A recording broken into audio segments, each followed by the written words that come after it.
Hey, welcome to the CMO Whisper Show. I'm your host, Steve Olensky. Part marketing practitioner, part ad agency veteran, part journalist. I was a writer for Forbes for 10 years.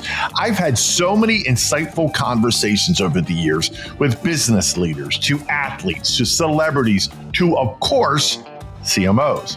The only difference now is instead of sharing those insights through written form, I'm doing it this way. My guest this week is Lee Roth. Lee is the co-founder of The Actionist, which was born out of the desire to make marketing more actionable to the business. Lee is an experienced marketer, entrepreneur, and agency leader. He is driven by solving world, industry, and company problems, which was the impetus to build The Actionist with his co-founder, Pio Schunker. I'll get to him in a second. Lee has sat on all sides of the table, including time as a marketing executive at brands such as Coca-Cola and PayPal, a consultant for Been There, Done That, entrepreneur, agency leader at Ogilvy and Wieden and Kennedy. All of these experiences has informed how The Actionist was built, solving the pain points of marketers at every turn. Now, throughout his career, Lee has had the pleasure of working at or with some of the most iconic brands, including the aforementioned Coca-Cola, but as well as Pepsi, Nike, Starbucks, Disney, Gatorade, Apple, and Google. It's his diversity of experience with the ability to empathize that allows him to bring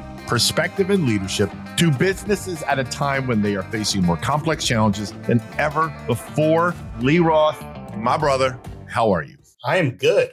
Wow. Thank you for that intro. I need you to come with me everywhere I go to make that intro to people. You know, I think there's a burgeoning career for me to do like voiceover intros for people. Oh, man, you'd be a billionaire instantly. Right? Exactly. So let's get into how you and I know each other and then Pio. So Lee and I met probably about a year ago right now, right? At a Brand Innovators event. I think so. Right? And I was elsewhere and you were just starting or just launched The Actionist. Just starting The Actionist. Right. And like, you know, any relationship in life, when you meet someone and there's chemistry, and we had it. You're a brother from another mother. Without question. And I was honored to have your co-founder, Pio, on as one of my early guests on my show. An amazing episode. People still comment on it. And fast forward, you and I were together, 3 weeks ago now at the time of this taping at a club CMO event in San Diego. And we both kind of looked at each other and said, why haven't you come on the Whispers? And it was kind of one of those, oh yeah, that's right. Because we've become so close so fast. I think, at least for me, I didn't even think of it. Oh, 100%. I was just your biggest cheerleader on the side. I wasn't thinking about going on. You know, exactly. And then I'm like, oh, wait, that's right. This guy's pretty damn brilliant. You know, we bust each other all the time, but that's a sign of love and respect. But as you're going to see, as we get into this conversation, he is an absolutely brilliant leader and marketing leader in the world, not just in the US. So I'm going to jump in. The check is in the mail. You're exactly. So I want to start kind of high level, the state of the industry, right? Which we can go down a million different paths, right? But I know one of the things that you're passionate, I don't know if that's the right word, but you use the phrase juniorization of talent. Yeah. Explain to us what that means. Yeah, listen, to me, it's quite simple. It's the juniorization of talent is agencies and marketers have getting more and more junior, primarily from a cost basis, right? So if you think about when an agency negotiates with a client, they're required to have their FTE come in at a certain rate. If they have to get that FTE in a certain rate, it means they can't afford senior talent anymore. So as a result, there's been a huge juniorization of talent on the agency side. And then on the marketer side, because there are so many rounds of layoffs, most of the time they go for those mid to senior level marketers. And so we've seen a real juniorization of the industry. And as a result, the strategic chops to both the marketing and the agency side aren't what they used to be. And that makes me sad. What do you chalk this up to? Money. I mean, not to be over simple about it, but it comes down to money. I mean, tightening agency fees, which means they have less money to spend on good people. And same thing on the client side, on the marketing side. You know, it all comes down to money. Now, fortunately for us, that means there's a lot of great talent we can tap into. But from an industry standpoint, you know, it's sad. And a lot of the best thinkers aren't currently employed. Yeah, or they're doing the individual consulting thing. That's right. Yeah, exactly. And there's a lot of great people out there, as we both know. 100%. Let's talk culture right? Yeah. In San Diego, I think we talked about this and I agree with you. Companies are either chasing culture or business results, but not both. Correct. And we both said we need both. Talk about that. Yeah, it's interesting. Like if you look at I shouldn't say every, but a lot of big marketers are all about inserting themselves into culture. And that's important. I don't disagree with that objective, but it's almost separate from what your business objectives are. And that's where things fall apart, right? You have to really understand how you're going to turn that dial, how you're going to grow your brand, how you're going to grow your company, and then figure out how your brand properly inserts itself into culture, where you have permission to play. But right now, they're mutually exclusive for most people. And I think that's where things start falling apart. So the companies that are picking one over the other, I don't want to say ultimately doomed to fail. That may sound a little bit hyperbolic, but they're not going to be as successful as those who focus on both. Correct? Oh, totally. And there are some agencies out there that really keep preaching this, which is only furthering the problem. Yeah, that's a whole separate topic in and of itself for sure. Oh, for sure. Another hot button topic, which is always for marketers, is data. Yeah. Back to, you and I have been around enough, which doesn't mean we're old, by the way. It just means we're experienced. Thank you. We're like fine wines, my friend. Thank you. When the phrase big data, remember that? Yeah. Came into vogue and everybody's running around. I'm like, oh, we're going to do this, all this data. So now I don't even know what the latest ridiculous number is amount of data that gets generated every single second of every single day. But you and I are both fully in agreement of we have all this data, but strategy is kind of taking a back seat. Yeah, that's exactly right. It's funny. There's been a few companies over the last few years have come to me and said, hey, we hired this consulting firm and that consulting firm. The C-suite said we have to use them. They gave us a whole bunch of data and I have no idea what to do with it. Right? I'm forced to use it, but I have no idea what to do with it.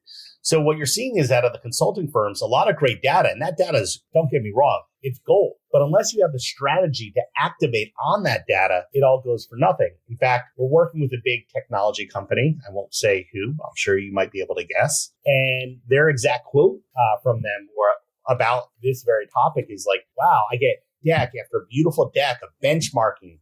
To me, that was like we knew about it, but I guess it was really the exclamation mark into the challenges that we're seeing right now. I could not agree more. And I think there's so many companies out there that actually, let me back up. Kudos to that company for acknowledging this, right? Because I also think there's an equal number of companies who, out of fear or embarrassment, like, oh, I can't ask for help, that kind of thing. You know what I mean? So kudos to that particular company for saying, hang on, I can't do this, right? I got so many data points. They're so disjointed. I have no single source of truth and on, even though I have, DMPs and all sorts of back-end technologies to help me manage the data. I don't know what to do with it all. And in the end, the worst case is the experience the customer gets because of all that disjointed data. Correct. It becomes very overwhelming quickly. And you feel this obligation because you spend probably 7 figures on the data to do something with it. But it's like data without purpose. And that's a big problem. I like that phrase, data without purpose. And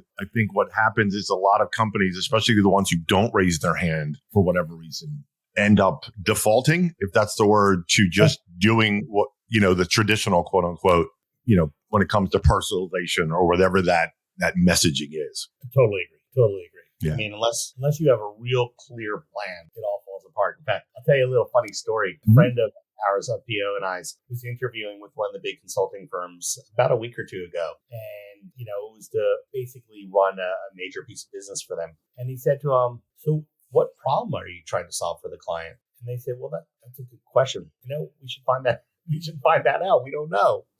It's like, how do you have this multi-million-dollar engagement and you don't even know what problem you're trying to solve for? I mean, what world are we in? And God, how do I get a multi-million-dollar engagement without even knowing what the problem that I'm trying to solve for? That's just insane. I have a similar anecdote. Major, this is years ago, major Fortune 250 company. I was speaking to the CIO and I was at Forbes. I was interviewing. So it wasn't even just picking their brain. I asked the most basic question of something like, what does your average customer look like? They couldn't tell me. Yeah. And I just like you, I went, find me the nearest wall that I can bang my head against.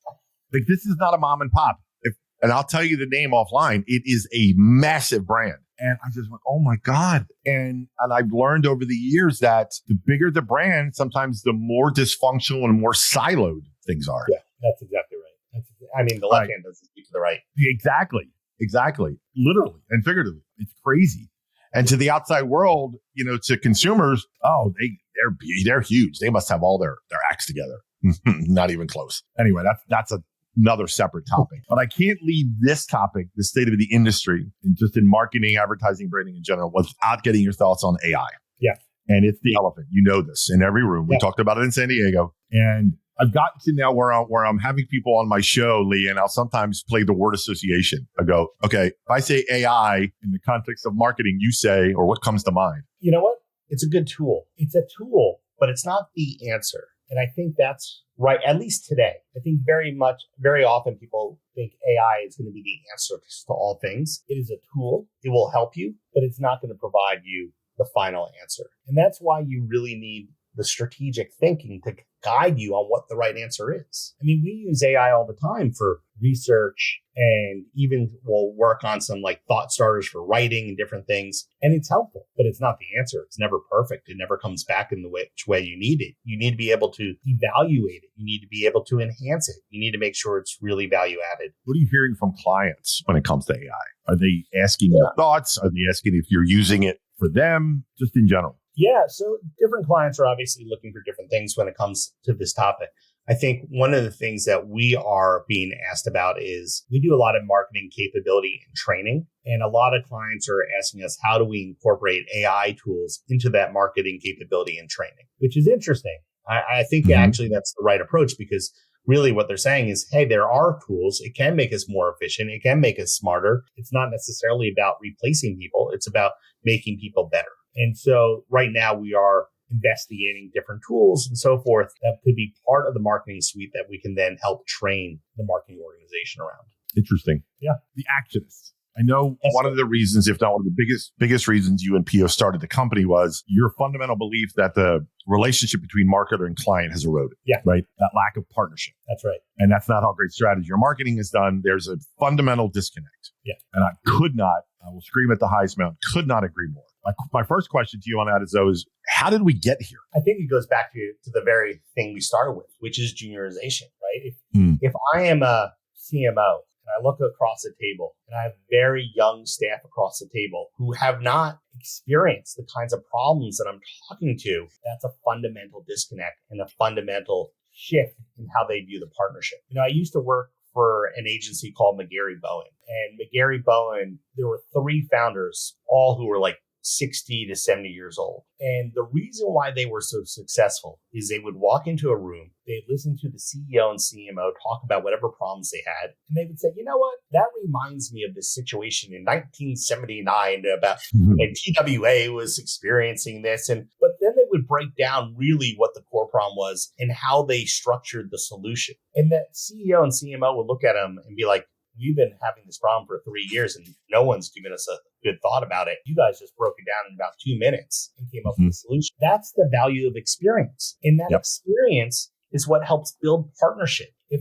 marketers look at you as a partner, as a source of pain relief, as a source of knowledge, and eventually a source of friendship, then the relationship is at a completely different level. And that's something Pio and I are very proud of with our relationships, is that we're not vendors. We are partners to them. I know it sounds cliche, but we're true partners. The way that they look at us is not like, hey, they're vendors. It's, hey, Pio, Lee, whoever else we have on the team on that project. It's like, let's just get in a room and talk about what's going on, and then we'll come up with a way to solve it. And I think we need that. It might sound a little old school, but it's not. Experience really matters, and we tend to forget that. Okay. So one of the words that I will add to what you just said, which I know you were thinking of, but didn't come to your consciousness, is trust. That's right. That cannot be overstated. Little 5-letter word carries so much weight. And I'm glad you brought it up. Trust is everything. And, I think we've been very fortunate to earn that trust. And I think part of it is because there's an empathy we have and an understanding of what they're going through, because we've sat in their shoes. We've been on the marketing side. We understand the pain points. We understand the bureaucracy that they're facing to make the right decisions, the pressures that they're facing from the C-suite, which is getting it from Wall Street. We understand that. And because we understand that, we can better help guide them to good solutions within their environments. And that creates trust. But it's not an easy thing to do. It's hard to build and very easy to lose. But it's critical for success. Hard to build and easy to lose. You're just full of these gems today, dude. That's another great line. That's it. I I'm think done for the month, Steve. I'm rubbing off. I got to take credit somehow. One of the things I absolutely love, you told me, I don't know if this is on your site, and if it's not, my advice is to get it on there, but you said something about what you and PO do is you solve those real world business challenges that drives growth. You don't chase awards. Yeah. Oh my God. That one is so resonating with me. I mean, I love when companies bring in Can to do their trainings, right? Or to help them solve problems. I'm like, guys, we all like Can. It boosts our ego, right? But maybe we should be more focused on Effie's if you want to chase awards than Can. And for those of you who don't know, an Effie is based on the business results. Can is based on creativity. Listen, I love creativity. That's why I get up in the morning. But I want creativity to solve a business problem, not creativity for creativity's sakes. And I think the whole marketing world has gotten so involved with chasing these shiny objects, these awards that really don't mean anything. We need to get back to we need to get back into why we're here in the first place, which is marketing a product or marketing a service or marketing a business and seeing the results that come with that. Yep. Good segue into starting a business, right? As we said, There's a lot of people experienced in the marketing world who, through no choice of their own in some cases, are doing their own thing, right? Yep. So they're facing what you and Pio were when you started the Actionist. So for those listening who are in that position or thinking about being in that position, share some of the highs and lows of starting a new business. Yeah. First, let me say, I love starting businesses. There's no greater high and joy than starting a business, as well as no bigger lows at certain points when you're starting a business. But I just enjoy the ride myself. I've done it a few times now, and I just really enjoy it. I think for me, the highs were, Pio and I have been in this business a very long time. Not that it shows on us at all, but we've been in this business a really long time. And what we wanted to do was build both a model and products that we wish we had when we were clients. How often have you said at the course of your life, God, I wish it was done this way, or God, why don't they just structure it that way? And really what Pio and I have done is taken our years of experience and really build out a model and a product that we wish we could have had. And so that's been really gratifying. And that's been a really nice high. And by the way, we're never done. We're in this mindset of perpetual beta, because the second you think you're done, you're outdated. So we're constantly coming up with new products or evolving products and so forth, because that's just what the market requires. And that I really enjoy. Like, I would be bored if we said, okay, we got everything done and that's it. I think another high for me is that we've been very, very selective on the clients we work with and the people we work with. And that is a joy. I think we have all been around this industry to work with a lot of assholes. And Steve, I hope that's okay that I'm saying that. But how many years have anyone listening worked with assholes? At this point, Pio and I do not want to do that, and we're not doing that. And so in the very early days, we turned down pieces of business because we just didn't want to work with assholes. And now we get to work with brilliant people who inspire us, people we enjoy. And then we hire in the same way. We will hire great thinkers, but people we really enjoy. Like Steve, you and I talked about in the beginning, we had this connection. We give each other shit. We have fun. That's what it's like at the Actionist, both with our clients and with our Actionists. And that is such a high for us. And that's fantastic. And then the last thing I'd say on the high is, the partnership with Pio has been another real high for me. Pio, to me, and I always said this about him, and I hate giving him compliments because it goes right to his head, but he is the best marketer that I've ever worked with. And when we're working on projects, I get better for it. And that is really enjoyable. But what I didn't know is how much I would enjoy working with him on the personal side as well. And so I'd say those are my highs in terms of building a business and building the action. And now to the not so highs. Are there lows when you build a company? I've heard. Yeah. Listen, I would say the biggest low for us was we were about 3 months in. We did a few good projects. We were feeling really good. We had some momentum, especially for a young company. And we had about 10 projects lined up at the end of 2023 from great brands. We were pumped. We were thinking about scaling. We were making out plans and how we're going to get it all done and done well. And then by mid-January, none of them happened. And it wasn't because of anything we've done, and we've all been there. There's been budget cuts, a restructuring, and all these projects went away. And we really didn't have any business coming in for about 2 months. And when you're a young company with no cash reserves, you really start sweating it. Now, we had confidence in what we've built and in each other, so we knew it would turn around. But still, when you have no money coming in and, you have a family to support, you're sweating it. So I think that was probably the biggest low. I think the other low is, I talked about the positivity that comes with having a partner. I think the other low is you do have a partner and you're spending more time with that partner than your wife, right? Or your husband, depending if you're, who you are. And so you have to learn the rhythm of that person. And that takes adjusting. And those of you who know PO, you might know he's what you might call meticulous, putting it nicely. And that's what makes him great. But it also makes him the reason why you want to throw him out the window after he asks for the 50th revision. So, that takes some adjusting as well. Well, it's like any relationship. It's exactly right. But we're still married. So, it's working out. Exactly.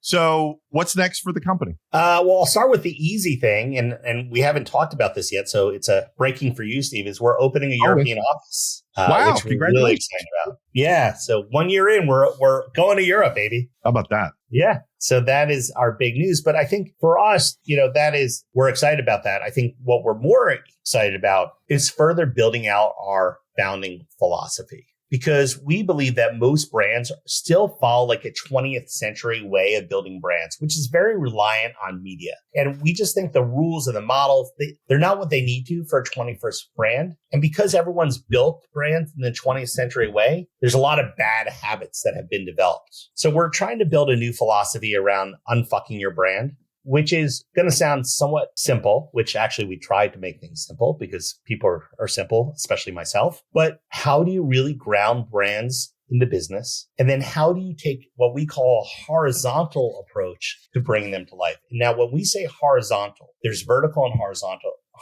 Vertical is through advertising, right? Horizontal is through in-store and packaging and customer service and all these other touch points, which make up 95% of the customer experience, right? So if you think about your experience with T-Mobile, and I'm a T-Mobile user, I see an ad here and there, but my viewpoint of the brand is built around my experience with the brand. And so we need to really think about brand building that way versus traditional advertising. Advertising is still important. Don't get me wrong. I'm not throwing it out, but it's one of 15 things that we need to be thinking about. And that's a philosophy we really want to build out further in the next year. And then out of that philosophy, we'll do new training courses. We'll make new products.